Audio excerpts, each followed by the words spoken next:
If you have joint hypermobility syndrome, there are about 4 or 5 things you need to remember to help you exercise efficiently without hurting yourself.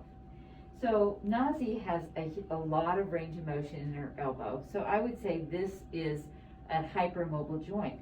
She needs to start strengthening not at this range and not at this range, but in the middle of the range. So first of all, start mid-joint range, and she can start with isometric exercise. Nazi, just hold, don't let me move you, hold for 5 seconds and relax. You can extend also, push down against me, hold, and relax. That starts to get this joint stabilized in mid-range. So that's number 1. Number 2, if it's a lower extremity problem that you're trying to work with, try a closed chain exercise. That means your foot is planted on the ground.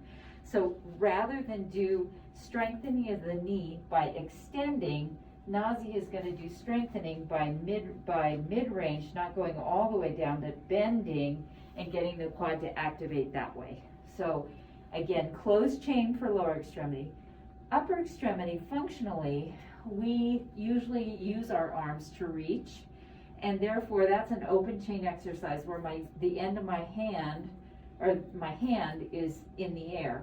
But when you have joint hypermobility, you have to start by strengthening the muscles in the shoulder joint and then work down.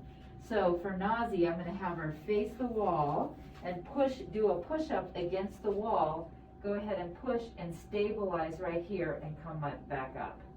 Now, one other thing that happens when you have this syndrome is that you might not know exactly where your joint is in space, and you might need your physical therapist to hold you back, get you in the right position, and then give you cues about how to hold. So Nazi, hold right there, and she's pushing back into me, and relax. So that gives her body more feedback, so she'll know how to activate the right joints.